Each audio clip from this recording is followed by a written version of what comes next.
festivités. Mondialement connu, Joseph Couturier réalise le feu d'artifice qui sera tiré ce soir à 23h. Un spectacle non musical sur le thème de la liberté attend les Havrais. Le Havre est-elle une ville qui vous inspire pour les feux d'artifice? Bien sûr. C'est une ville dont l'architecture a été complètement refaite après la guerre. Pour moi c'est une ville assez moderne. Et l'endroit où l'on tire est face à la mer, c'est vaste et me donne beaucoup d'idées par rapport à l'artifice. Comment faites-vous pour vous renouveler? Tous les ans, nous avons des nouveaux produits. Quand c'est non musical comme au Havre, c'est différent.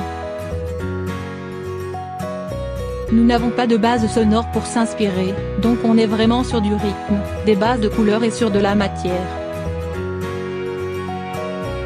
Comme nous sommes partis sur le thème de la liberté, on a décliné pas mal de choses sur le bleu, le blanc et le rouge au début.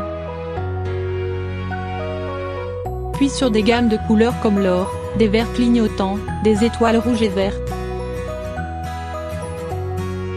Nous allons vraiment sur différents types de produits. On essaye de créer des histoires visuelles. C'est comme de la peinture en mouvement mais aussi avec cette notion de bruit. Mais un feu d'artifice peut être aussi silencieux. Et dans un feu non musical, c'est intéressant de jouer sur la sonorité de l'artifice. Et bien sûr, le rythme est très important. Vous tirez depuis le bord de mer, quelles sont les contraintes? Au Havre, il y a une contrainte très particulière qui est la plage de Galets. C'est une complexité. La première fois que je suis venu dans cette ville pour faire un feu d'artifice, je me suis dit, mais ce n'est pas possible d'être sur les galets, c'est hyper dangereux.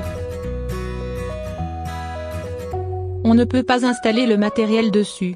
Alors j'ai fait venir une pelleteuse pour faire une tranchée et tout poser à même le sable, pour bien isoler et qu'il n'y ait pas de problème ou d'accident.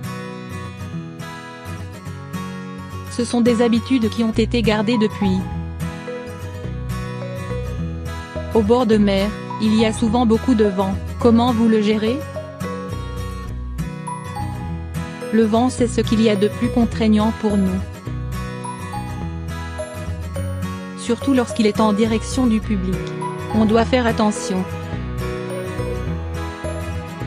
Si le vent est plus puissant que 54 km/h et surtout en direction du public, on est obligé d'annuler.